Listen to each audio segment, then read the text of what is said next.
지난번 우리 교회의 목표대로 뿌리는 깊게 가지는 넓게 또 그 첫 번째로 말씀과 기도로 뿌리 내리기라는 그 제목들로 쭉 말씀들을 나눠보고 있습니다. 그래서 지난번에는 지식과 함께 행하는 나, 그래서 우리가 행하는 데 있어서 우리 생각이나 우리 지식으로 행하는 것이 아니라 하나님이 주시는 지식으로 우리가 함께 행할 때 그때 하나님께 영광 돌릴 수 있다, 이런 내용들로 쭉 이야기를 전개해 오고 있습니다. 오늘은 요한 1서 내용들을 마지막에 좀 정리를 하면서 그 말씀에 관계된 내용들 조금 정리를 한번 해보려고 합니다. 먼저 이 내용은 요한 1서 5장 18절로 21절 말씀은 마지막에 한번 말씀들을 자세하게 한번 다뤄보도록 하고, 지난주에 우리가 살펴보면서 정리를 못했던 부분들을 조금 나눠보려고 합니다. 지난번에 말씀을 드리기를 신약 시대 때의 초대교회 때에는 분명 우리가 아는 대로 구약 성경이 이미 있었음을 잘 알 수 있습니다. 그래서 모든 성경은 하나님의 감동으로 된 것이다 라고 이야기를 했을 때, 또 성경에 나와 있는 예언은 이렇게 되어져 있을 때 그 예언이라고 하는 것은 우리가 잘 아는 것처럼 구약에 기록되어 있는 그 39권의 성경들을 이야기한다는 것을 저희들이 잘 알고 있습니다. 또 그렇게 그 구약 성경들이 유대인들이 볼 수 있었던 그 성경들이 유대인들이 그 디아스포라, 그러니까 세계에 이렇게 흩어지게 되면서 그들의 고유의 말들, 문화들을 잊어버리게 됩니다. 그리고 더러는 이 헬라권 문화 속에서 헬라화됩니다. 그래서 그 헬라 문화 속에 있고 또 헬라어를 아는 유대인들을 위해서 그 헬라어로 번역될 필요가 있어서 구약 성경을 헬라어로 번역을 합니다. 그렇게 헬라어로 번역된 구약 성경을 가리켜서 여기 표현할 때 LXX라는 것은 라틴어로 70을 뜻합니다. 70이라는 뜻의 그 헬라어가 셉투아진타라고 이렇게 이야기를 합니다. 그래서 히브리어로 기록된 구약 성경을 그리스어로 번역한 성경으로 기원전 3세기경부터 번역되기 시작했고, 주로 이집트 알렉산드리아의 유대 공동체를 위해 제작되었습니다. 헬레니즘 시대의 영향으로 히브리어를 이해하지 못하는 유대인들이 증가하면서 번역이 필요하게 되었습니다.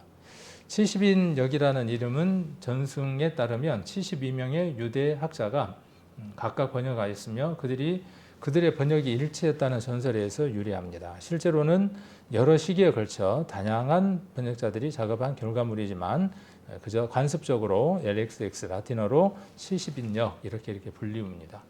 그래서 지금 우리가 더러 이렇게 구약에 대한 인용들을 했던 신약의 내용들을 보면 이 성경들을 인용했을 것이다, 이렇게 추정을 해볼 수 있다 하는 내용들을 지난번에 조금 이야기를 하다가 마무리 못하고 마쳤습니다. 그래서 어떤 내용을 좀 이야기하려고 이야기를 하느냐 하면, 여기에 지금 이 단어가 야다라고 하는 단어이고 이게 동침하다 그런 뜻입니다. 야다라고 하는 뜻 안에는 여러 의미들이 담겨져 있지만 주로 깊이 담겨져 있는 단어는 이 남녀가 성적 관계를 갖는 단어를 조금 우호적으로 이렇게 표현한 단어를 야다라고 이야기를 합니다. 그래서 동침하다라고 이렇게 번역되어 있기도 하고, 그래서 아담과 하와가 동침하여 가인을 낳았다, 동침하다라고 이야기할 때 야다입니다. 근데 우리가 지난번에 호세아서를 이야기를 하면서 하나님과 우리의 관계를 어떻게 표현하고 있느냐 하면, 우리가 하나님을 알되 힘써 여호와를 알아야 한다라고 이야기를 하고 있고, 그 알다라는 단어가 어떤 단어를 쓰고 있느냐 하면 여기 야다라는 단어를 쓰고 있습니다. 그래서 하나님은 우리를 신부로 삼고 계시고 우리에게 하나님을 신랑으로 대해주기를 원하신다 하는 것들을 우리는 전도집회 때 들어서 잘 알고 계실 겁니다.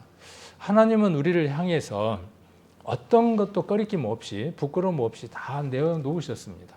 가장 깊은 것까지 모든 것들을 우리를 위해서 다 내어놓으시고 우리를 향해서 모르시는 것이 하나도 없으십니다. 반면 하나님 우리에게 무엇을 원하시느냐 하면 우리가 하나님을 향하여 아무것도 부끄러운 것 없이 하나님을 향하여 모든 것들을 알기를 간절히 원하신다는 사실이죠.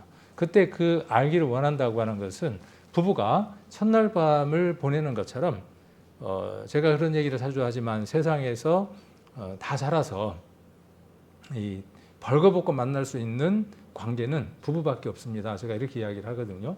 물론 아이들 키울 때에 목욕탕에서 아이들 시켜주고 할 때 그럴 때에는 같이 목욕도 하지만 그 외를 제외하고 장성에서 정상적인 남녀가 벌거벗고 만날 수 있는 것, 정상적인 상태에서 벌거벗고 만나는 것은 부부입니다. 그래서 그 부부의 깊은 관계를 이야기할 때 이 야다라고 하는 단어를 씁니다. 그래서 특히 호세아서에서 그런 내용들을 기록하고 있는 것은 호세아의 아내가 바람기가 많았다고 이야기를 하고 자주 집을 나가는데 남편이 애써서 번 돈을 가지고 나가서 다른 남자에게 깊은 관계를 맺고 또 혹은 남편이 돈을 주고 다시 또 데리고 오면 또 나가고 하는 것을 반복하죠. 마치 이스라엘이 하나님으로부터 모든 것들을 공급받고 살아감에도 불구하고 우상에게 가서 하나님이 주신 모든 것들로 절하고 섬기고 살아가는 그 모습을 호세아서에서 호세아를 통해서 그렇게 표현하고 있는 것처럼 하나님과 이스라엘의 관계를 그렇게 묘사하고 있습니다. 호세아서에 기록되어 있는 내용들은 우리와 그리스도와의 관계, 하나님하고의 관계가 그와 같아야 한다는 것입니다. 이스라엘처럼 그래야 된다는 것이 아니라 부부가 벌거벗고 그렇게 만나는 것처럼 하나님과 우리 사이가 그렇게 만나야 함을 이야기를 하고 있습니다. 그래서 이 단어는 구약을 통틀어서 굉장히 중요한 단어입니다. 그리고 이 단어를 아까 이거는 히브리어니까 히브리어로 되어 있는 이 구약에 쓰인 단어들을 헬라어로 이렇게 번역을 했겠죠.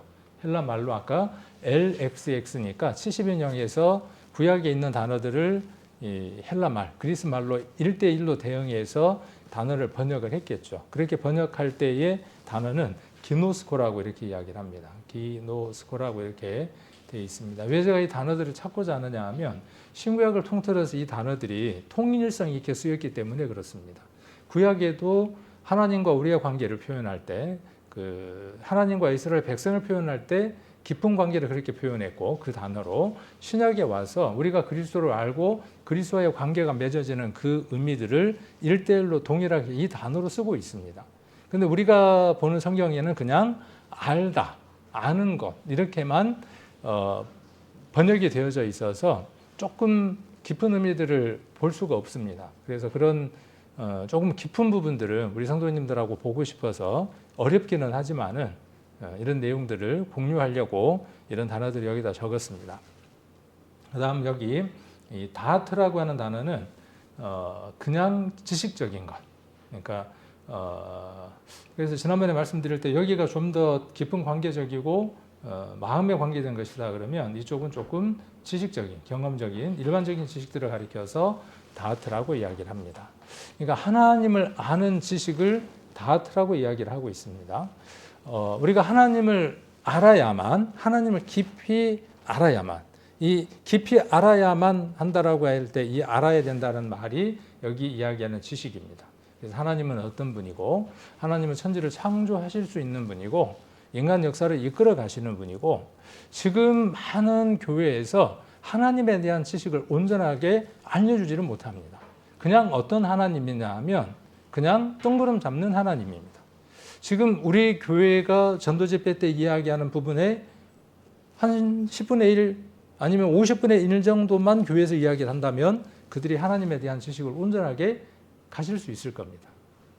이전에 그랬습니다. 그럼 지금의 교회들은 지금 많이 바뀌어져 가고 있습니다.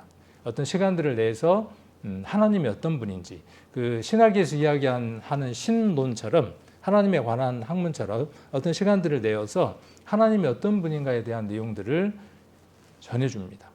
그래서 우리 그 샤머니즘적이고 약간 토속적인 신앙을 갖고 있는 그 이방 세계의 사람들에게 막연한 하나님이 아니라 성경 자체에서 계시되어 있는 하나님이 어떤 분인가에 대해서 잘 알려줍니다. 요즘은. 근데 우리는 이미 언제부터입니까? 우리 교회가 시작이 되면서부터 성경을 통해서 하나님이 어떤 분인지 확실하게 우리가 느끼고 말할 수 있도록 하나님에 대해서 이야기를 하고 있죠. 그 지식이 필요합니다. 그러니까 성경을 이해할 수 있는 기초 지식도 필요하고, 그다음 그 성경 속에서 누구에 관해서 알아가야 되느냐 하면 하나님이 어떤 분인가에 대해서 알아가야 하고, 하나님이 어떤 분인가에 대해서 알아야 되는 이유가 무엇 때문이냐 하면 하나님이 충분히 인간으로 오실 수 있다라고 하는 지식이 필요하기 때문에 그렇죠. 만일 이 지식이 없다 그러면 망하는 겁니다. 많은 교회가 이 지식까지 교회에 있는 신도들을, 성도들이 아니고 교인들을 어디로 인도하지 못하느냐 하면 그곳까지 인도하지를 못합니다. 예수님은 누구이냐 하면 역사 가운데 한 인물일 뿐입니다.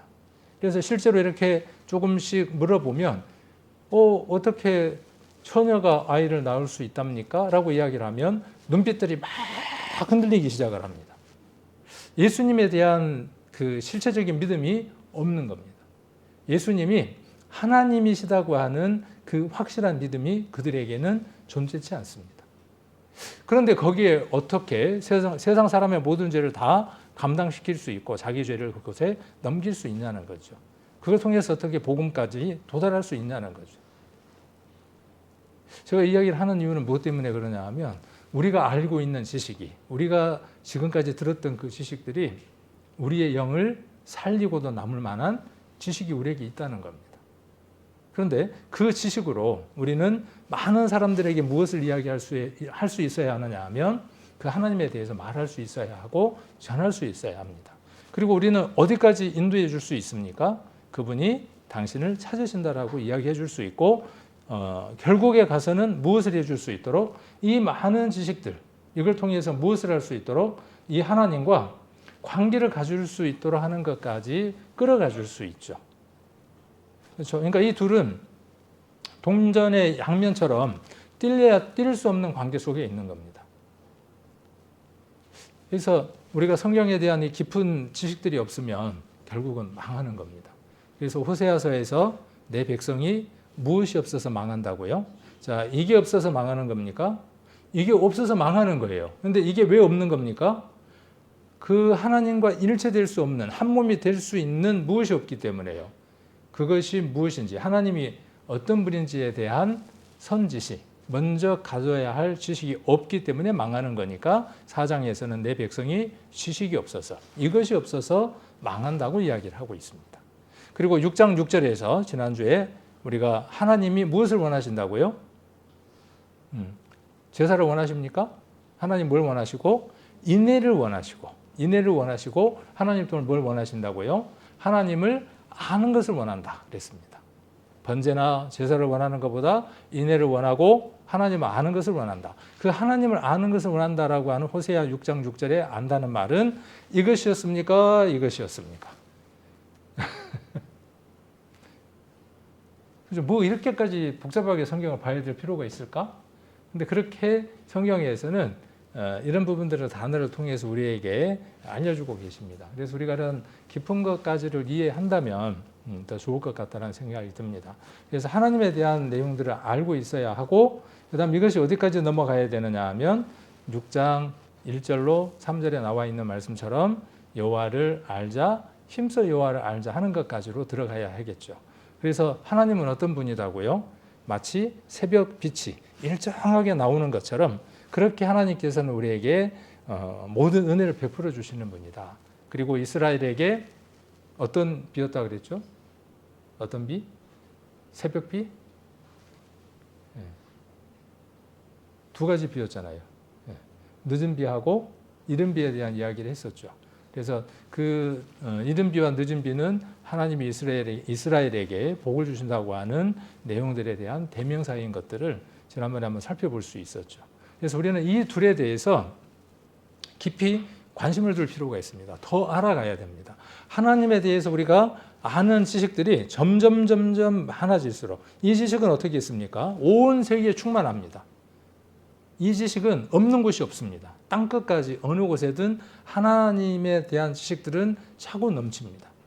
그러나 성경 속에서 하나님의 뜻을 명확하게 계시해 놓으셨죠. 적어 놓으셨죠. 그래서 성경에 나와 있는 이 내용들을 통해서 하나님과 어떻게 하나 되는가 하는 것들을 알아가는 것이죠. 이렇게 알아간다는 것은 무엇을 뜻하는 것이라고 말씀을 드렸냐 하면 행함이라고 하는 것이 반드시 수반되는 것이다 그랬죠. 그래서 슬기로운 자는 잠언에 어떻게 기록하고 있다고요? 슬기로운 자, 지혜로운 자는 어떻게 기록하고 있습니까? 지식과 함께 행하는 자라고 이야기를 했죠. 그러니까 지식과 함께 행하지 않는 건 세상 사람도 행할 수 있는 겁니다. 그러나 우리는 어떻게 행하는 자들이냐 하면 이 지식과 함께, 이 두 가지 지식들과 함께 행하는 사람들이 저와 여러분이다 하는 내용들을 지난번에 조금 말씀을 드렸습니다. 그래서 이런 부분들을 이 야다라고 하는 그 단어가 쓰여 있는 우리가 잘 아는 성경 구절들을 한번 더 찾아보고, 그 다음에 다하트라고 하는 구절이 있는 우리가 성경들, 야다나 다하트는 구약이 되겠죠, 당연히. 그 다음에 기노스코나 그 다음 그노시스, 발음이 비슷해갖고 자꾸 헷갈려요 저도. 기노시스고 그노시스고. 그런데 그래서 이 둘은 신약에서 어떻게 쓰였는가를 볼 수 있겠죠. 그래서 이 두 개의 단어들을 네 개의 단어죠. 네 개의 단어가 있는 것들을 우리가 한번 찾아보려고 합니다. 우리말로는 그냥 다 안다는 단어로 쓰여져 있습니다. 안다. 둘 다 안다라고 이렇게 쓰여져 있어요. 그런데 우리도 읽을 때 앞뒤의 내용을 이렇게 읽어보면 이 내용이 무엇을 이야기하는지 충분히 그렇게 우리가 감을 잡을 수 있어요. 그러나 이런 단어들을 보면 명확하게 단어에 대한 뜻들을 통해서 그런 부분들을 이해할 수 있습니다. 자, 먼저 이 다하트라고 하는 단어가 쓰여져 있는 이 성경을 한번 보도록 하겠습니다. 잠언 1장입니다. 잠언 1장 한번 보겠습니다. 잠언 1장 7절에 보시면 여호와를 경외하는 것이 지식의 근본이오늘 미련한 자는 지혜와 훈계를 멸시하느니라. 저와 여러분은 지혜와 훈계를 멸시하나요? 가장 소극적인 방법의 멸시는 뭐냐 하면요, 말씀을 읽지 않는 겁니다. 개인적으로는 말씀을 읽지 않는 것이고, 그 다음에 공동체적인 걸로는 지혜와 훈계를 멸시하는 행동은 어떤 것이냐 하면 공적 예배에 참석하지 않는 겁니다. 예배에 참석하지 않는 것은요, 교훈과 훈계를 얻을 수 있는 기회가 사라지는 겁니다. 구역 모임이든 수요 예배든 어떤 유형의 모임이든 그 모임을 통해서 얻을 수 있는 유익은 무엇이냐 하면 지혜와 뭘 얻습니까? 훈계를 얻습니다. 훈계라고 하는 것 안에는 무엇이 들어있습니까? 교훈이 들어있고 그 안에 뭐가 들어있습니까? 책망도 함께 들어있습니다. 그래서 우리는 예배를 통해서 설교자가 꾸짖는 것 말고 말씀을 통해서 우리가 무엇을 얻게 되느냐 하면 교훈을 얻고 그 교훈 속에서 책망을 받게 됩니다. 그리고 말씀대로 책망 받는 것마다 무엇으로 드러나느냐 하면 빛으로 드러나는 은혜들을 맛보게 됩니다. 이것이 그리스도인들의 정상적인 삶입니다. 그런데 미련한 자는 이것을 원치 않는다. 그러니까 이 미련한 자는 어떤 자냐 하면 말씀을 읽지 않는 자, 그리고 예배에 참석하는 것을 등한히 하는 사람, 또 예배에 참석했더라도 자기 생각 속에 갇혀 있는 사람, 이런 사람들은 지혜와 훈계를 얻을 수 없겠죠. 자, 그리고 지식이라고 하는 것은 어디서부터 출발한다라고 이야기를 하느냐 하면 지식의 출발은 다하트, 출발은 여호와를 어떻게 하는 겁니까? 경외하는 겁니다. 경외라고 하는 말을 쉽게 설명하실 수 있는 분. 경외라고 하는 말을 쉽게. 자, 사전적인 뜻이 있습니다. 항상 우리는 성경을 읽을 때 사전적인 뜻을 모르면 성경의 이해를 하기가 어렵습니다. 그래서 단어가 좀 어려우면 수고를 해야 합니다. 휴대폰에서 그 포털, 다음이나 네이버나 이런 걸 통해서 경외의 뜻이 뭡니까? 이렇게 물어본다든지 해서 그 뜻을 찾아보는 것이 유익합니다. 그런데 사전적인 뜻과 함께 성경 전체에서 말하고 있는 의미와 이것이 일치될 때가 있고 일치되지 않을 때도 있습니다. 그래서 우리에게 무엇이 필요하냐 하면 이런 설교의 시간들을 통해서 이런 부분에 대한 가르침들을 받는 것이 필요한 것이죠. 자, 경외라고 하는 건 사전적인 뜻은 그렇습니다. 경외는 존경하면서 두려워하는 마음. 자, 높은 존재나 권위 앞에 느끼는 존중과 두려움의 감정을 가리켜서 경외라고 합니다. 하나님의 거룩함과 능력을 인식하고 두려워하는 내면적 태도가 경외입니다. 자, 하나님과의 올바른 관계를 기초로 하는 것이 경외입니다. 이게 사전적인 뜻이에요. 그러면 성경 속에서 경외는 어떤 것일까요? 어떻게 하는 것이 이 경외라고 하는 단어의 의미와 이렇게 부합될 수 있을까요? 잘 표현해주고 있는 성경이 어디냐 하면 출애굽기입니다. 출애굽기 3장을 한번 보겠습니다. 출애굽기 3장. 이스라엘이 애굽에서 고난 가운데 있었죠. 이스라엘은 뭐라고 소리 질렀을까요? 귀도 없고 눈도 없고 지식도 없는 하나님, 우리가 이렇게 400년 동안이나 종살이하고 있는데 듣도 보지도 알고 있지도 않습니까? 라고 외쳤겠죠. 그런데 하나님 뭐라고 말씀하시느냐 하면 이렇게 말씀하십니다. 3장 7절부터 한번 봅니다. 출애굽기 3장 7절. 여호와께서 가라사대 내가 애굽에 있는 내 백성의 고통을 정령이 보고, 여기 보고라고 이렇게 기록되어 있습니다. 그러니까 하나님은 눈이 있으신 거죠. 우리 눈하고는 다른 눈인 거죠. 우리 눈은 시력이 뭐 2.0이면 요즘 뭐 저기 몽골족들은 뭐 4.0, 6.0 그런다는데, 그런 뭐 독수리 시력하고 비교가 되겠습니까? 하나님의 눈이 보신다고 하는 이 의미가. 하나님은 보시는 겁니다. 그러니까 경외라고 하는 개념을 이해할 때에 하나님이 보신다고 하는 이 개념이 빠지면 온전한 경외가 이루어질 수 없습니다. 그 두려움이라고 하는 것은 막연한 두려움입니다.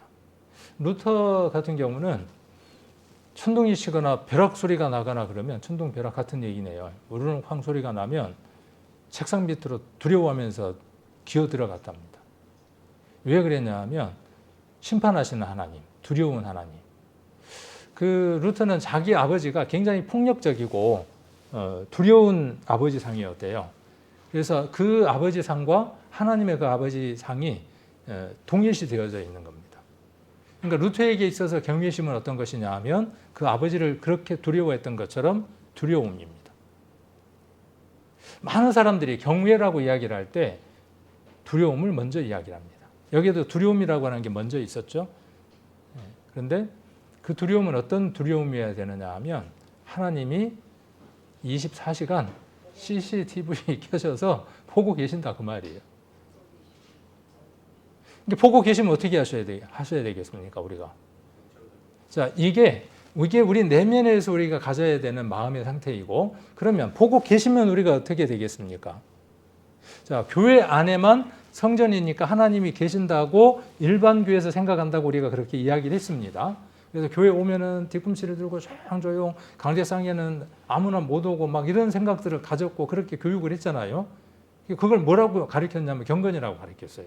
교회에 오면 경건해야 된다고 가르쳤단 말이에요. 가르쳤어요. 그런데 그렇게 가르치니까 어디 와서만 그렇게 하는 거죠? 하나님이 여기 계시니까 여기 오면 보신다, 들으신다고 생각하는 거예요. 그 경외와 경건은 부족한 경외와 경건인 것이죠. 왜요? 하나님은 주무시지도 않고 졸지도 않으시는 분이죠. 그런 분 앞에 경외라고 하는 그 생각이 이 사전적인 의미로서는 부족하다는 것이죠. 자, 두 번째로는 그들이 그 간역자로 인하여 부르짖음을 듣고, 귀가 있으셔서 들으시고 그 우고를 알고, 하나님은 아신다 그랬어요. 하나님도 지식의 하나님입니다. 어디에 그렇게 기록되어 있습니까? 하나님은 지식의 하나님이어서 행동을 달아보신다 이렇게 말씀하셨습니다. 어디에 그렇게 기록되어 있습니까? 성경에. 성경 어디에? 구약이든 신약이든 어디 기록되어 있겠죠. 사무엘상 2장 3절에 보면 한나의 기도 가운데에 그런 내용이 기록되어 있습니다. 하나님은 지식의 하나님입니다. 지식의 하나님인데 우리 사람의 지식과 다르겠죠, 당연히. 그러니까 하나님은 아시는 거예요. 모르시는 게 하나도 없어요. 여러분들이 품고 있는, 내가 품고 있는 그 모든 것까지도 다 알고 계시는 분이에요. 머리가 복잡하실까요? 우리 같으면 돌아버리겠죠. 우리 같으면 돌아버릴 겁니다. 그래서 하나님 우리에게 은혜를 베푸신 거죠. 선악을 아는 일에 하나님과 같이 되는 것을 하나님이 기뻐하시지 않으셨죠. 그렇죠. 그런데 사람은 그것을 원했죠. 하나님은 선과 악을 다룰 수 있는 능력이 있으신 분이에요. 우리는 선과 악을 다룰 수 있는 능력이 없습니다. 불행한 겁니다. 칼을 어린아이가 다룰 수 없는 것처럼 우리는 선과 악을 다룰 수 없습니다. 그러나 하나님은 그 모든 것들을 다 다루실 수 있는 전지전능하신 분이죠. 그 지식의 하나님이 그들의 우고를 알고 계셨습니다. 8절에 보시면 내가 내려와서 그들을 애굽인의 손에서 건져내고, 동사입니다. 전부 다 동사가 듣고 보고 알고 내려와서 그 다음 애굽인의 손에서 건져내고 그들을 그 땅에서 인도하여 아름답고 광대한 땅, 젖과 꿀이 흐르는 땅, 곧 가나안 족속, 헷 족속, 아모리 족속, 브리스 족속, 히브리 족속, 여부스 족속의 지방에 이르려 하노라. 내려와서 건져내고 이르게 하려고 하는 것입니다. 9절에 이제 이스라엘 자손의 부르짖음이 내게 달하고 애굽 사람이 그들을 괴롭게 하는 학대도 내가 보았으니, 여기도 보았다고 기록하고 있고, 이제 내가 너를 바로에게 보내어 너로 내 백성 이스라엘 자손을 애굽에서 인도하여 내게 하리라. 그래서 하나님이 애굽에서 이스라엘을 인도해 내시겠다라고 말씀하십니다. 이것을 구속사적 관점에서 우리가 이 성경을 이해를 하게 되면 이 모든 것들은 누구를 향하신 것이냐 하면 이스라엘을 향하신 하나님의 뜻이 이곳에 있고 그리스도가 이 세상에 오신 것과 동일시 되어집니다. 그리스도가 이 세상에 오신 이유는 무엇 때문이냐 하면 죄악된 이 세상 가운데에 사단의 지배 아래에 있는 모든 인생들의 괴로움의 소리를 듣고 계십니다. 탄식하는 소리를 듣고 계십니다. 그러니까 이 대목이 무엇과 같으냐 하면 그리스도가 이 세상에 오셔야 되는 이유와 동일한 겁니다. 이스라엘이 애굽에서 인도함을 받아야 되는 것처럼 우리도 인도함을 받아서 이들이 가나안 땅에 들어갔던 것처럼 우리도 이제는 어디로 들어가야 하는 겁니까? 저 영원한 하나님 나라로 들어가는 겁니다. 가나안 땅에 들어갔더니 좋던가요? 성경은 어떻게 이야기를 합니까? 가서 해야 할 일이 있죠. 근데 싸움도 이겨놓은 싸움입니까? 이겨야 하는 싸움입니까? 이겨놓은 싸움을 이기는 싸움을 하고 있는 거죠. 그리스도인의 신앙은 어떤 것이냐 하면 그리스도께서 완벽하게 승리해 놓으신 그 승리를 우리가 쟁취하며 살아가는 겁니다. 똑같습니다. 구약에 나와 있는 내용들과 신약에 있는 내용들이 맥을 같이 하고 있습니다. 그래서 그리스도인들은 어떤 경외라고 하는 개념을 가져야 되느냐 하면 하나님이 보신다, 들으신다, 알고 계신다. 그분은 지금 내려오셔서 어디 계시는 분이냐 하면 우리와 함께하고 계시는 분입니다. 그리고 그분은 우리를 지금 이끌어가고 계십니다. 그리고 인도해가고 계십니다. 그래서 지난번에 그 주라고 하는 말을 이야기해드렸죠. 주. 네. 기억나시나요? 생명의 주, 구원의 주, 또 뭐가 있었습니까? 믿음의 주. 그 주는 주인 주자 할 때 주하고 다르다 그랬죠. 그 주는 창시자입니다. 생명과 믿음과 구원의 창시자인데 시작하셨고 이끌어 가시고 마지막 꼬링 지점까지 끌고 가시는 분이 누구냐 하면 예수 그리스도이고 하나님이십니다.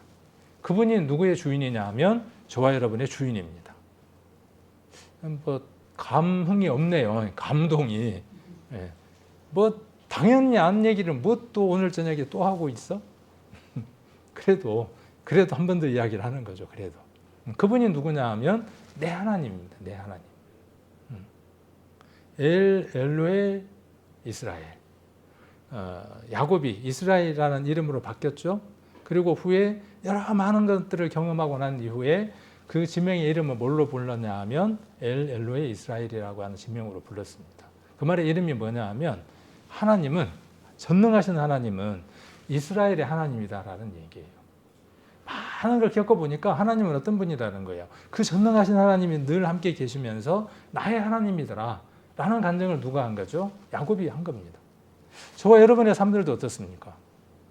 살아보면 신앙생활 하면 할수록 구원받기 전에도 나와 함께 하신 하나님이고, 그렇죠? 구원받기 전에 나를 버려두셨냐 하면 돌아보면 그렇지 않습니다. 내가 그 길로 가기까지 하나님이 나를 인도하고 계셨다는 사실. 그때도 보고 계셨고 듣고 계시고 알고 계셨다고 하는 것들을 알게 됩니다.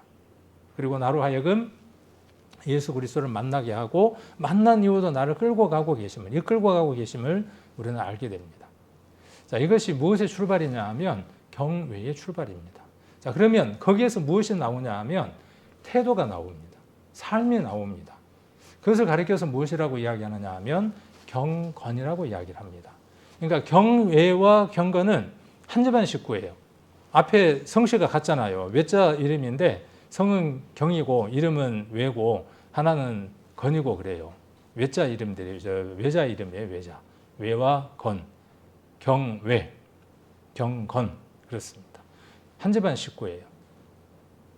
자, 그래서 경외라고 하는 것은 하나님의 거룩함과 능력을 인식하고 두려워하는 내면적인 태도라면 경건은 그 경외심을 바탕으로 삶 속에서 실천적으로 나타내는 행동을 가리켜서 경건이라고 이야기를 합니다. 그러니까 경건은 누가 시켜야만 하는 겁니까? 안에서 어떤 내면적인 것들로 충동적으로 일어나는 것들로 말미암는 삶의 모습이어야 하는 겁니까? 교회 올 때에는 뒤꿈치를 들어야 돼가 아니라 내면 안에서 무엇이 있어야 하나님은 나의 모든 것들을 다 알고 계신다는 것으로 나오는 삶의 어떤 형태가 무엇이어야 돼요? 경건이어야 되는 거죠. 이 사람은 이 경외와 경건을 가진 사람은 어떤 사람이겠어요? 교회의 모습과 가정의 모습과 직장의 모습이 어떻게 있습니까? 똑같습니다. 네, 똑같습니다. 왜? 하나님은 어디에 계시니까? 내가 집에 있을 때, 안방에 있을 때에도, 화장실에 갈 때에도, 내가 직장에서 어느 상사와 동료와 아래 직원들하고 일을 할 때에도 모든 얘기를 듣고 보고 알고 계시는 분이 누구냐 하면 하나님입니다. 그러면 어떤 행동을 할 것인가 하는 것이 결정되는 거죠. 결정되는 겁니다. 이것이 경외와 경건의 관계입니다. 그래서 경외가 없는 경건은 단순한 형식적 종교 행위로 전략할 수 있습니다. 반면 경외가 깊을수록 경건한 삶은 진정성과 거룩함을 띠게 됩니다. 경외는 하나님과의 올바른 관계의 기초이며 경건은 그 관계가 삶 속에 드러나는 결과입니다. 구약에도 우리가 경건은 무엇이라고 이렇게 이야기를 했습니까? 경외는 지식의 근본이다라고 이야기를 하고 있습니다. 그래서 여기에서 나오는 것이 무엇이 나오겠습니까? 당연히 경건이라고 하는 게 나오겠죠. 디모데전서 한번 보겠습니다. 디모데전서 4장입니다.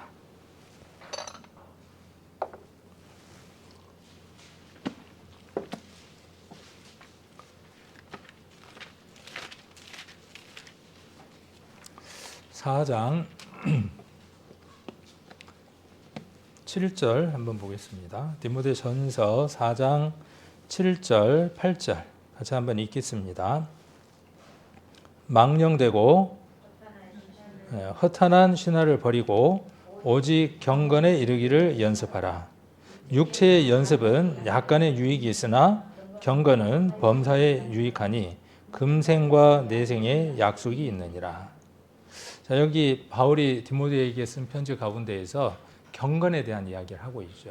그러니까 경건은 무엇이 내포된 단어입니까? 경건이라고 하는 건 묶어야 돼요. 반드시 무엇을 함께 묶어야 됩니까? 경외라고 하는 단어가 묶이지 않는 경건은 외형적인 거예요. 그런데 무엇도 유익하다라고 이야기를 합니까? 여기 무엇도 유익하냐 하면 육체의 연습은 약간의 유익이 있습니다. 이것도 유익이 있어요. 그래서 지난번에 우리가 무엇이 필요하다고 이야기를 했냐 하면 훈습이 필요하다라는 얘기를 한번 드린 적이 있습니다. 훈련과 습관도 필요하다라는 말씀을 드렸습니다. 이게 경건으로 옮겨져 가는 데 있어서 약간의 유익을 줄 수 있습니다. 그래서 예배에 참석하는 것 우리가 무엇 해야 되느냐 하면 훈련하고 습관을 가져야 합니다. 성경 읽는 것 훈련하고 습관을 가져야 됩니다. 기도하는 것 훈련하고 습관을 가져야 됩니다. 봉사하는 것, 전도하는 것 모든 건요. 우리에게는 익숙치 않는 것들이니까 어떻게 해야 되느냐 하면 훈련이 필요합니다. 훈련 쉽게 써요, 어렵게 써요? 훈련. 그 안세영이가 배드민턴 1등 하는 거 보면 참 쉬워 보이더라고. 한 몇 발 가면은 가 있고 몇 발 가면 받고 그러더라고요. 나도 할 것 같아. 아니죠. 우리가 모르는 피눈물 나는 훈련이 있죠. 그리고 그 훈련이 결국은 무엇을 만들어내요? 공이. 우리 생각에는 못 받을 것 같은데 그 훈련된 모든 것들이 습관화돼서 어때요? 자기도 모르게 손이 가 있죠. 간혹 보면 배드민턴 받을 때 보면 이렇게 가랭이 상의로도 받고 뒤로도 막 받고 그러잖아요. 얼마나 훈련을 했으면. 그런데 어떤 때 들어가잖아요. 그게. 신앙인에게 이게 필요 없을까요? 율법일까요? 성경은 어디에도 그렇게 기록하고 있는 구절이 없습니다. 어디에도 없습니다. 혹 여러분들이 있다고 느낀다면 그 느낌은 잘못된 느낌입니다. 여러분의 생각에 편협한 생각 가운데 그 말씀을 보기 때문에 그렇게 이해가 되어질 뿐입니다. 자, 혹 구원받지 못했더라도 그가 하나님을 향해서 열심히 열정적으로 달려간다면 언젠가 하나님 만나게 되어져 있습니다. 자기 고집을 하지 않는다면 바울처럼. 그러나 자기 고집으로 하나님을 찾는다면 끝끝내 못 만나겠죠. 자, 그래서 육체의 연습은 약간의 유익이 있으나 경건은 범사에 유익합니다. 경건은 아주 유익합니다. 신앙생활에만 유익한 게 아니라 범사라 그랬으니까 교회에서만 유익한 게 아니라 가정에서도 유익하고 어디에서도 유익하고 직장에서도 유익하고 어디에서든지 간에 유익한 게 뭐냐 하면 경건이라는 거죠. 경건은 어디에서 나오는 거죠? 출발이 경외에서. 차를 타고 운전하고 가는데 앞에 차가 팍 끼어들더니 브레이크를 잡고 팍 쏜단 말이에요. 저걸 그냥 하고 이렇게 막 그 신발짝을 막 던지고 할 때는 하나님이 지금 여기 계시다고 생각하고 있는 걸까요? 하나님이 계시면 거기에서 신발짝을 던지겠습니까? 못 던지지. 하나님이 들으시는데, 보고 계시는데, 알고 계시는데. 자, 그게 경외입니다. 경외의 출발입니다. 내 말을 들으신다고 생각하면 블랙박스에 오디오 기능을 켜놓으면 녹음된다고 생각해서 함부로 말 안 하잖아요. 그 블랙박스도 그렇게 조심히 하는데, 근데 하나님인데 나의 모든 것인 그 하나님 앞에 내가 사랑하는 모든 것을 나를 아시는 그분 앞에 그렇게 말한다는 것은, 근데 우리가 그렇게 해요, 안 해요? 저도 할 때가 있죠. 할 때가 있고 종종 있고 자주 있을 때도 있어요. 근데 이런 지식들이 우리를 어디로 옮겨가게 하는 거죠? 하나님은 그런 분이다라고 하는 지식이 없을 때에는 어때요? 우리가 우리 마음대로 살아가지만 이런 지식이 있으면 다음에 어떤 일들을 반복하려고 할 때 이런 지식들이 우리에게 경건으로 갈 수 있도록 만들어주죠. 그래서 종종 우리는 무엇을 경험하기도 하느냐 하면 우리가 우리 의지가 아닌, 우리 생각이 아닌 것으로 죄를 이겨나가는 것을 맛볼 때가 있습니다. 그 구절이 지금 후에 보려고 하는 요한 1서 5장 18절부터 기록이 되어 있습니다. 그리고 출애굽기 31장 2절로 4절에 보시면 내가 유다 지파 홀의 손자요 누구죠? 우리의 아들인 부살레를 진명하여 부르고 하나님의 신을 그에게 충만하게 하여 지혜와 총명과 지식과 여러 가지 재주로 공교한 일을 연구하여 금과 은과 놋을 만들게 하였고, 36장에 보면 누가 또 함께 기록되느냐 하면 부살렐이 있고 또 누가 있어요. 그 짝이 또 한 사람 있죠. 그 성전의 모든 기가 막힌 기물들을 우리 영재 집사님처럼 딱 보기만 봐도 말해주기만 해도 딱 만들어내는 재주를 가진 두 사람이 있었잖아요. 부살렐하고 누굽니까? 우리 저 오전도사님 집안 식구일 수도 있는데 오홀리압, 두 사람이 36장에 보면 나오죠. 오씨. 두 사람이 뭘 해 나가느냐 하면 성전의 모든 기물들을 다 만드는 일들을 합니다. 만일 그가 없었다면 모세가 있어도 그 일을 해낼 수 있을까요? 모세에게는 금과 은과 보석을 만들 수 있는 능력이 없어요. 하나님으로부터 어떤 지식이 있어서 그 번제단에 대한 식양에 대해서 머릿속에 있고 그것을 말할 수는 있지만 모세는 그것을 만들어낼 수 있는 지식이 없어요. 그 지식이 없어요. 여기에서 지식은 어떤 지식이냐 하면 그 지식입니다. 다하트라고 하는 것은 무엇이냐 하면 번제단을 만들어낼 만한 지식이 누구에게는 없느냐 하면 모세에게는 없어요. 근데 누구에게는 있습니까? 부살렐에게는 있습니다. 제게는 편백으로 벽을 깎아갖고 싹 만들 만한 생각은 있어요. 근데 뭐는 없냐 하면 다하트, 지식은 없어요. 시간이 걸려도 그렇게 못 만들어내요. 그 능력의 한계치들이 있어요. 각 사람에게 다 그 한계치들이 있습니다. 하나님은 각양 모든 사람의 모습들을 다양하게 만들어 놓으셨습니다. 그리고 그 모든 사람들이 어떻게 하도록 서로 조화를 이루어서 아름다운 일들을 만들어내도록 하나님께서 계획하고 각각의 안에다가 능력들을 주셨습니다. 근데 이 지식만 갖고 됩니까? 이 지식만 갖고 되는 게 아니에요. 뭐가 있어야 됩니까? 여기 지혜와 총명도 있어야 되고, 또 지혜와 총명만 있어 갖고 됩니까? 그래 봐야 세상 거예요.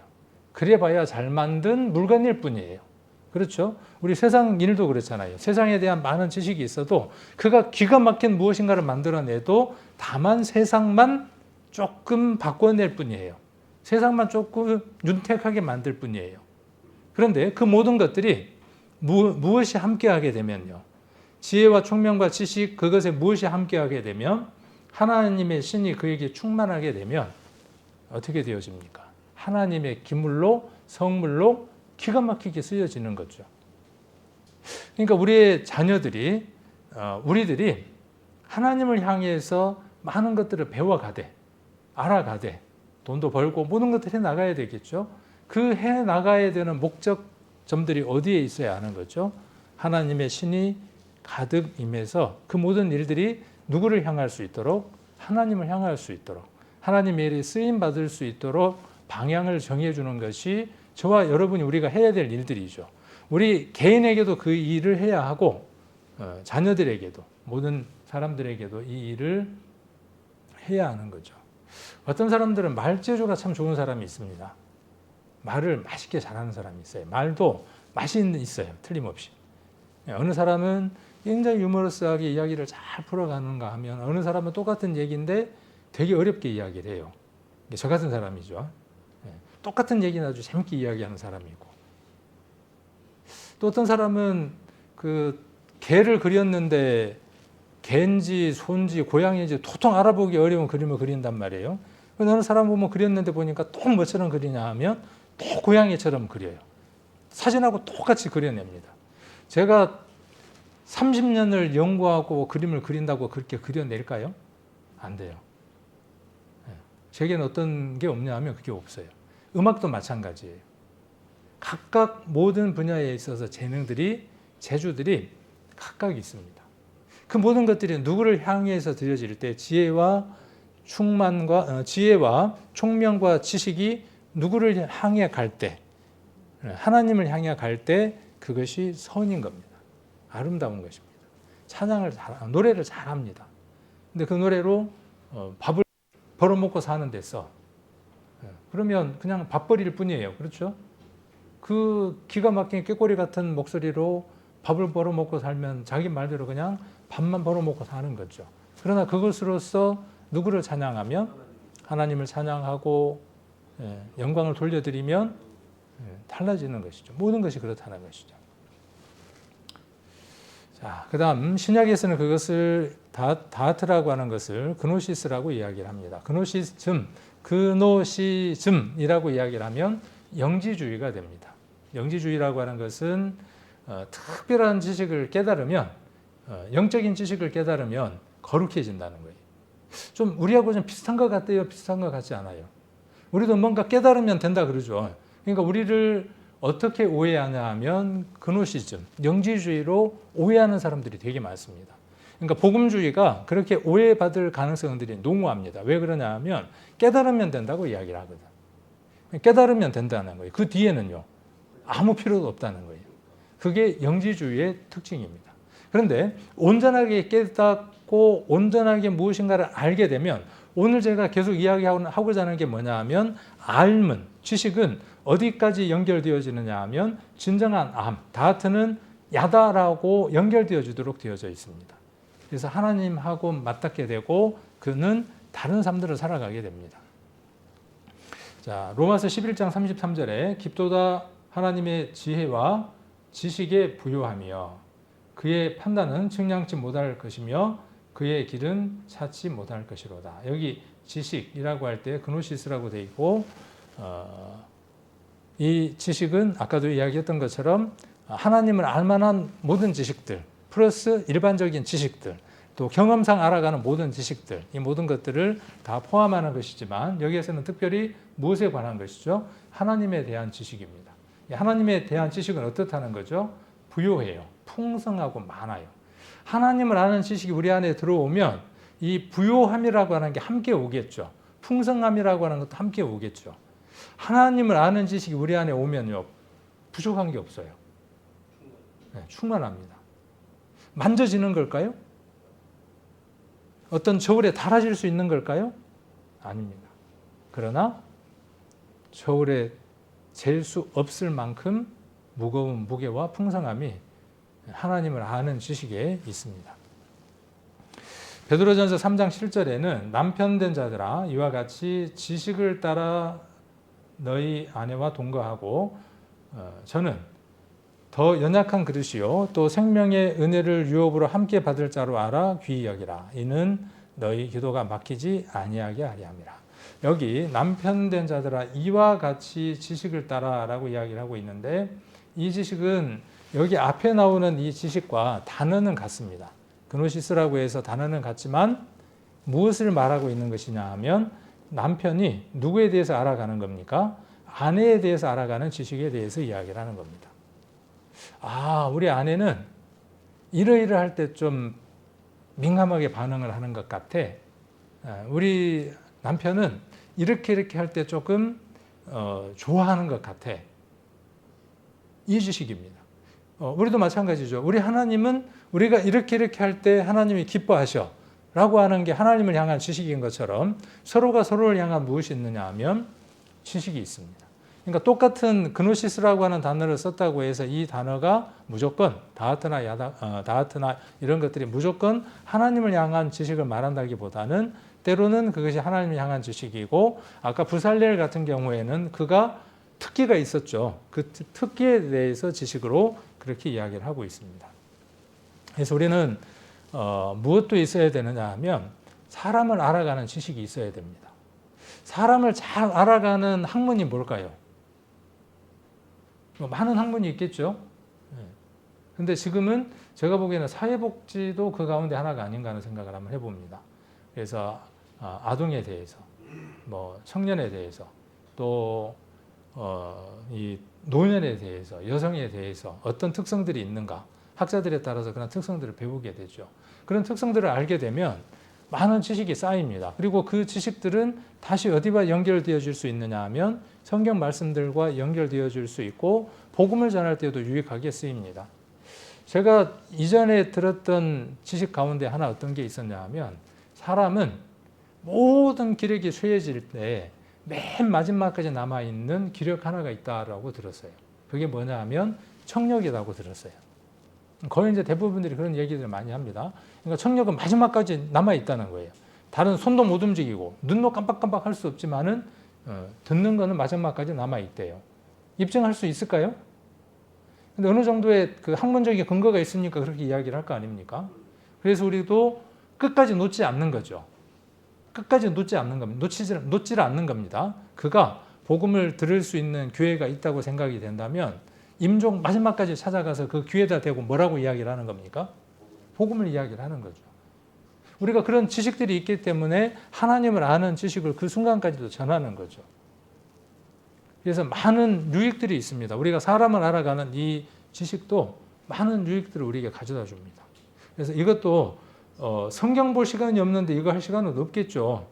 그런데 성경 속에 이런 지식도 들어있고 또 우리가 세상에 있는 여러 지식들을 배우다 보면 그 속에서 또 성경과 연관되는 많은 부분들을 함께 발견할 수 있습니다. 그래서 둘 다 놓치지 말고 함께 이렇게 알아가는 우리 성도님들이 되시면 좋겠습니다. 고린도전서 8장 1절로 2절에 보시면 지난번에 이건 한번 말씀을 드렸는데 우상의 제물에 대하여 우리가 다 지식이 있으나 우상의 제물에 대하여 우리가 다 지식이 있는 줄 아나 지식은 교만하게 하며 사랑은 덕을 세우나니 만일 누구든지 무엇을 아는 줄로 생각하면 아직도 마땅히 알 것을 알지 못하는 것이요. 안다는 말이 막 여러 번 나오네요. 자, 우상의 제물에 대하여 우리가 다 지식이 있는 줄 안다 그랬어요. 여기에서 지식은 어떤 걸까요? 지난번에 이것에 대해서 우리 정선민 집사님이 로마서 이야기할 때 한번 이야기를 했었죠. 우상의 제물에 관한 지식이죠. 어느 사람에게는 어떤 지식이 있습니까? 우상은 없어. 어디 우상이 있어? 그들이 신이 있다고 여기기 때문에 그것이 우상일 뿐이지 하나님 편에서 봤을 때에는 아무것도 없어. 그러니까 우상에게 제물을 드렸다고 해서 그 제물이 신이 와서 먹고 가는 것도 아니고 더럽혀지는 것도 아니야. 그러니까 기도하고 먹으면 다 깨끗한 거야. 라는 지식을 가진 사람도 있고 또 어떤 지식을 가진 사람도 있어요. 아니다. 라는 지식을 가진 사람도 있죠. 그 지식입니다. 자, 그런데 그 지식은 어떻습니까? 그 지식은요. 그 지식은 교만하게 합니다. 교만. 자, 지식에 무엇이 들어가야? 아까 우리가 야다라고 하는 걸 봤었고 그 야다라는 말을 헬라말로 1대1로 번역할 때에 여기 뭘로 번역했냐 하면 기노스코라고 하는 단어, 야다라고 하는 단어로 번역한 걸 알 수 있죠. 만일 누구든지 무엇을 아는 줄로 생각하면 자, 하나님과 하나된 지식을 갖고 있는 사람이면 그 사람은 어떤 사람이라는 거예요? 지식으로 말미암아 교만한 사람이 아니라 사랑으로 덕을 나타내는 사람이라는 거예요. 그러니까 하나님과 하나가 된 진정한 알을 통과한 사람은 그것 갖고 복잡하지 않다는 거예요. 이것이 옳고 저것이 옳은 지식에 매달리는 것이 아니라 무엇을 추구한다는 거죠? 사랑이라고 하는 것, 덕이라고 하는 것을 추구한다는 거예요. 안다고 생각하는 그 우상의 제물에 대해서 지식적으로 안다고 하는 그 사람은 마땅히 알 것을 아직까지 알지 못하고 있는 거예요. 마땅히 알아야 하는 것은 무엇이에요? 여기 알아야 되는 거죠. 어떤 것? 그리스도와 하나가 되어져서 그리스도의 사랑이 그 사람의 심령을 통과하는 그 지식, 아까 이야기했던 야다. 그것이 되어져야 한다는 겁니다. 자, 야다라는 단어 호세아서에서 보시면 자, 진실로 내게 장가들이니 내가 여호와를 알리라라고 되어져 있습니다. 그러니까 하나님이 우리에게 장가듭니다. 교훈으로 보면 내가 여호와를 알게 됩니다. 야다라고 기록되어 있습니다. 그러니까 장가들면 여기에 동침한다는 어떤 그 의미들로 표현되어져 있는 거죠. 하나님을 아는 겁니다. 또 예레미야 24장 7절에 보시면 내가 여호와인 줄 아는 마음을 그들에게 주어서 그들로 전심으로 내게 돌아오게 하리니 그들은 내 백성이 되겠고 나는 그들의 하나님이 되리라. 자, 내 백성이 된다. 그들의 하나님이 된다. 관계를 이야기를 하고 있고 내가 여호와인 줄 안다라는 말을 야다라는 말로 기록되어 있는 말을 우리말로 안다 이렇게 번역했습니다. 자, 하나님이 여호와인 줄 알게 되는 것, 하나가 되어지는 것은 누가 그렇게 해주시는 것이다라고 이야기를 하느냐 하면 마음을 여호와인 줄 알게 되는 마음을 그들에게 주어서 자, 이 말씀과 같은 말씀이 아까 요한 1서에 기록되어 있습니다. 그러니까 예레미야 24장 7절은 잊어버리지 마시고 요한 1서에서는 이것을 무엇이라고 이야기하고 있냐 하면 지각을 주셨다 그랬어요. 지각을 주셔서 참된 자를 알게 하셨다 이렇게 이야기를 하고 있습니다. 그래서 예레미야 24장 7절도 신약에 나와 있는 요한 1서와 이렇게 병행이 되게 연결해 볼 수 있을 겁니다. 또 창세기 18장 19절에는 내가 그로 그 자식과 권속에게 명하여 여호와의 도를 지켜 의와 공도를 행하게 하려고 그를 택하였나니. 택했다니까 어떤 느낌이 듭니까? 많이 있는데, 그죠? 우리가 이마트라든가 홈플러스 가서 내가 속옷을 사고 싶다. 옷을 사고 싶다. 그러면 여러 개 있는 것 중에 어떻게 하는 겁니까? 택하죠. 자, 여기 택한다는 말은 그런 의미로 우리가 많이 받아들였죠. 그동안에. 그죠? 왜? 단어가 그렇게 기록되어 있으니까 우리가 창세기를 읽을 때 아브라함을 하나님이 어떻게 했다고 우리가 이해하는 거죠? 택했구나 라고 이해를 한단 말이죠. 그런데 히브리어에서는 뭐라고 기록하고 있느냐 하면 야다라고 하는 단어를 쓰고 있습니다. 그래서 이것을 제가 한번 히브리어를 직역을 한번 해봤어요. 그래서 뒤에 한번 직역된 걸 한번 보도록 하겠습니다. 이는 내가 그를 알았기 때문이다. 선택했다는 말을 이렇게 번역을 할 수 있습니다. 이는 내가 그를 알았기 때문이다. 아브라함에 대해서 하나님이 어때요? 모르는 게 하나도 없으시는 거예요. 우리를 향해서도 하나님이 어떨까요? 바울을 향해서도 하나님이 어떨까요? 모르시는 게 하나도 없으시다고요. 우리를 향해서도 그렇다고요. 그러니까 하나님이 우리에게 무엇을 원하실까요? 우리가 하나님을 힘써 알기를 원하시는 거예요. 자, 때문이다. 그가 자기 아들들과 자기들이 있는 집안에 명령하여 여호와의 길을 지키고 의와 공의를 행하게 하려 함이라. 그래서 여호와께서 아브라함에 대해 말씀하신 것을 그에게 이루시려는 것이다. 이렇게 한번 히브리어를 우리말로 직역을 한번 해볼 수 있습니다. 개역 한글의 택하다는 번역은 하나님이 아브라함을 선택하셨다는 신학적 해석을 반영해서 이 알았다라는 말을 신학적인 의미를 부여해서 택했다 이렇게 번역을 한 겁니다. 왜? 야다라는 말 안에는 선택했다는 단어도 포함되어 있으니까 쓸 수 있으니까 우리가 왜이라는 말이 길도 되지만 방법도 되는 것처럼 번역할 때 그렇다는 것입니다. 히브리어 야다는 단순히 알다라는 의미 외에도 관계를 맺다, 깊이 이해하다, 선택하다라는 의미로 사용될 수 있다. 그러나 원문 그대로는 알았다입니다. 알았다. 아브라함을 알았다입니다. 저는 왜 이 선택했다는 말을, 택했다는 말을 알았다는 말로 우리 성도님들이 더 깊이 이해하기를 원하느냐 하면 하나님이 우리를 아셨다는 거예요. 아브라함을 택하신 것처럼 하나님이 우리를 그렇게 부르시고 알고 계신다는 거예요.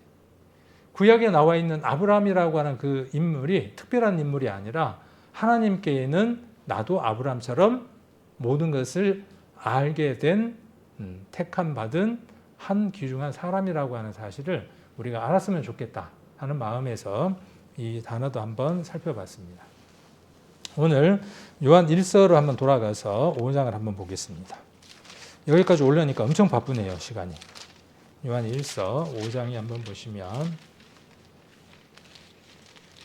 5장 18절부터 한번 보시면 요한 1서 5장 18절로 21절까지를 같이 한번 읽겠습니다.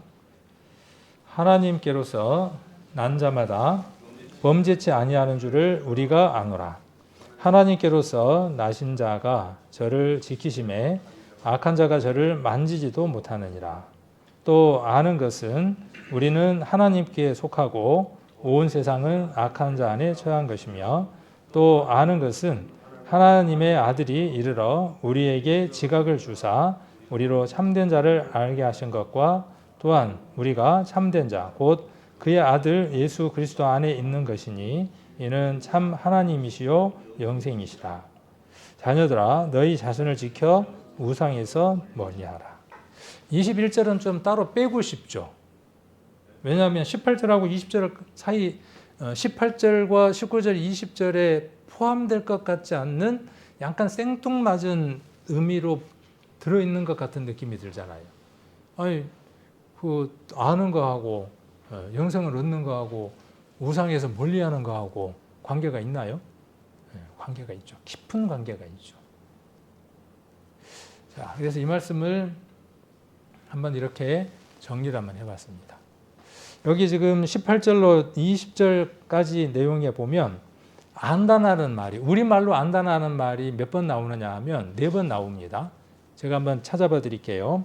18절에 우리가 아노라, 거기 아노라고 나오죠. 이 아노라는 말은 에이도, 헬라어로 에이도라고 하는 단어인데 확신하다, 그런 의미입니다. 그러니까 안다라는 말보다도 좀 더 이 문맥에 맞게 우리가 의역을 한번 해본다 그러면 확신한다, 그런 뜻입니다. 저와 여러분이 믿음 안에 있으면 확신하는 게 있죠. 성도면 이렇다, 성도면 이렇게 해야 된다. 성도면 이런 것은 알아야 된다는 것들이 있잖아요. 확신해야 되는 게 있다. 뭐 이런 게 있는 것처럼 그래서 우리가 교회 안에 성도로 우리가 받아들이려면 간증이 있어야 되는데 그 간증 안에 이게 있어야 되고 이거에 대해서 알아야만 우리가 간증할 때 어때요? 마음에서 맞아. 그리고 서로 교통이 되는 것처럼 여기 보면 그렇게 확신하는 것 세 가지가 나옵니다. 확신하는 것 세 가지가 나옵니다. 그리고 19절에도 보면 또 아는 것은 그 말입니다. 그러니까 요거를 확신하는 것은 이렇게 바꿔도 괜찮습니다. 그리고 20절에 또 아는 것은 이것도 확신하는 것은 그렇게 번역해도 됩니다. 그리고 뒤에 알게 하신 것, 알게라는 말은 기노스코입니다. 구약에서 야다라고 하는 단어입니다. 하나님과 우리가 하나가 되게 하셨다 그 말이에요. 그것을 우리가 확신한다 그 말이죠. 우리는 예수 그리스도의 십자가의 어느 날 하나가 되어진 것을 알았죠. 그죠? 그 안다라는 말은 뭐냐 하면 내가 그리스도와 하나가 되어지는 거죠. 갈라디아서 2장 20절에 나오는 것처럼 일체화되는 거죠. 그게 뭐냐면 아는 거예요. 여기 지금 20절에 나와 있는 참된 자를 안다라고 하는 겁니다. 참된 자를 안다라고 하는 것은 머리가 아닙니다. 여기입니다. 그리고 벌거벗고 하나가 되어지는 겁니다. 이거에 대한 확신이 있어요, 없어요? 저와 여러분은 확신이 있습니다. 그래서 20절에 아는 것은 그 말이에요. 저와 여러분이 그걸 알고 있잖아요. 뭘 알고 있습니까? 구원이라고 하는 것은 예수 그리스도의 죽음과 장사됨과 부활에 하나가 되어지는 것, 일체가 되어지는 것, 그것을 아는 것이 진정한 신앙이다 라고 우리가 교제하고 있고 그게 참이다 라고 이렇게 확신하고 있죠. 참된 지식 가운데에서 우리가 살아가죠. 오늘 제목이 뭐였냐 하면 참된 지식으로 사는 나이입니다. 헛된 지식이 아니고 참된 지식으로 살아가는 저와 여러분입니다. 우리를 살리고 계속해서 살려가는 참된 진리, 참된 지식. 그것이 무엇이냐 하면 오늘 요한 1서에서 요한이 말하는 확신입니다. 아는 것입니다. 그러면 요한이 알고 말한 서신서 속에 나오는 확신과 저와 여러분이 알고 있는 확신이 동일한가 한번 확인해 볼 필요가 있겠죠. 여기 지금 그 목록들을 적어놨습니다. 제가 쭉 나열했습니다. 18절부터 21절까지 나와 있는 내용들을 짤막짤막하게 나열을 했습니다. 지금 18절로 21절까지 그냥 읽으면 보이지 않던 것들에 대한 것들을 볼 수 있게 됩니다. 저와 여러분이 확신하고 살아가는 것, 참된 지식 안에서 살아가야 하는 것, 살고 있는 것이 무엇인지를 잘 나열해 두었습니다. 첫 번째가 무엇입니까? 하나님께로서 난 자마다 범죄치 않는다는 겁니다. 경험하죠. 구원받고 나면 어떻습니까? 내가 죄를 이기고 살아가는 나를 보게 되죠. 이전에 내가 아닌 그리스도 안에서 새롭게 창조된 나를 발견하게 됩니다. 그래서 하나님께로 난 자마다 범죄치 않는다는 것을 저와 여러분은 압니다. 에이도입니다. 압니다. 그리고 이 표현을 확신한다라고 말할 수 있습니다. 부분적으로 죄를 짓지 않는 것들을 경험하지만 더 점진적으로는 어떻게 되어지느냐 하면 더 많은 범죄를 누르고 승리하는 삶을 살아가는 것을 맛보게 됩니다. 자, 그 이유는 무엇 때문에 그렇다라고 이야기를 합니까? 여기 지금 요한은 알고 있다는 거예요. 확신한다는 거예요. 하나님께로서 나신 자가, 하나님께로서 나신 자는 누구입니까? 예수 그리스도죠. 주님이 누구를 지킵니까? 우리를 지키시기 때문에 악한 자가, 그죠? 사단이 우리를 만질 수 있어요, 없어요? 만질 수 없어요. 이건 원칙인데, 반드시 그런 것인데, 우리 삶에 보면 더러 악한 자가 와서 우리를 까부를 때가 있어요, 없어요? 있어요. 어떤 때 그래요? 우리를 주님에게 내어드리지 못하고 주님이 우리를 지키는 것이 아니라 내가 나를 지키려고 할 때 사단이 금방 와서 까부르는 것을 볼 수 있죠.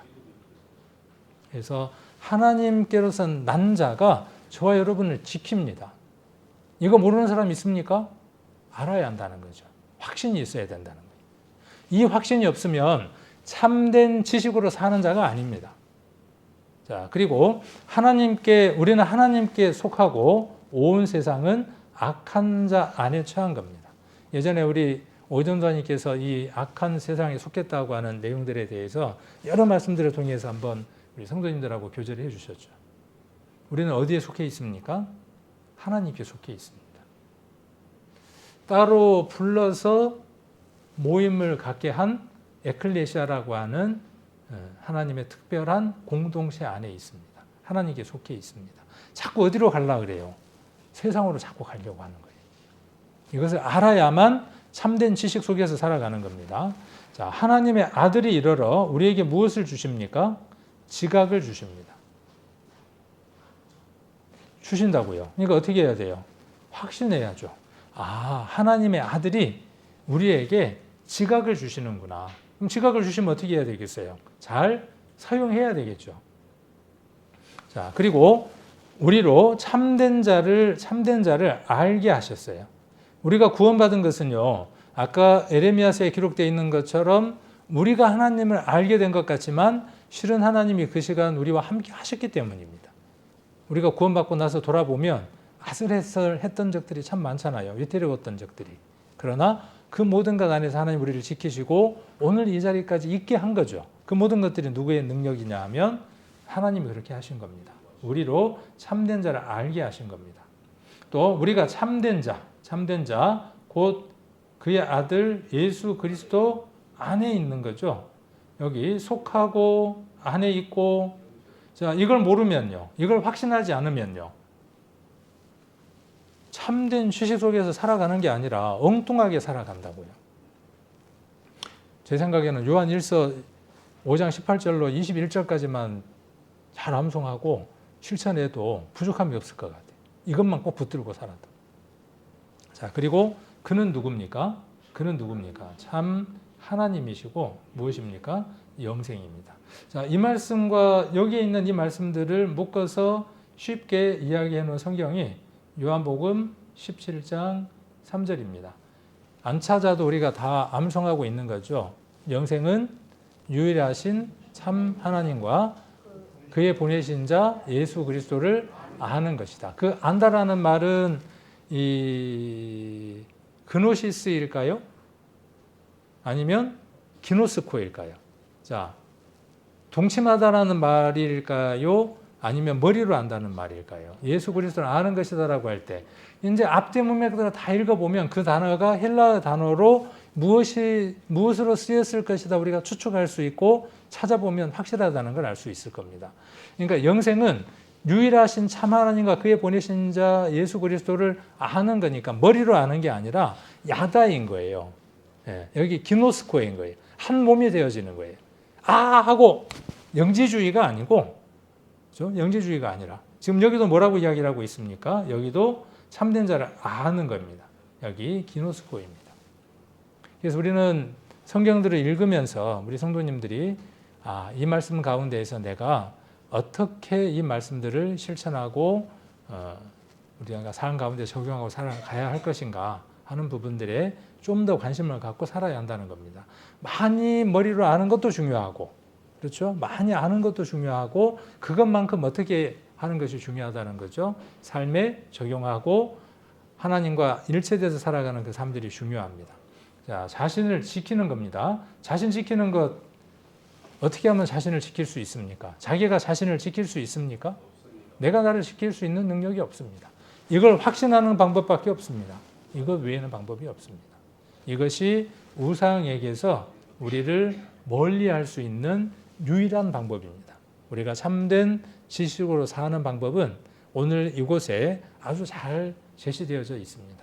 그래서 우리 성도님들 삶 가운데에서 정말 하나님하고 일체되는 그 깊은 관계들을 매일 누리시고 더 깊이 누릴 수 있도록 말씀을 더 많이 다하트, 그노시스 그렇게 해나가는 그런 우리 성도님들이 되시기를 원하고 그것 속에서 야다, 그 다음에 기노스코 이렇게 깊이 일체가 되어지는 삶들을 살아가셔서 우리 성도님들 삶들 가운데에 정말 하나님과 일체되는 삶들을 드러내는 귀한 삶들을 살아가시기를 원합니다.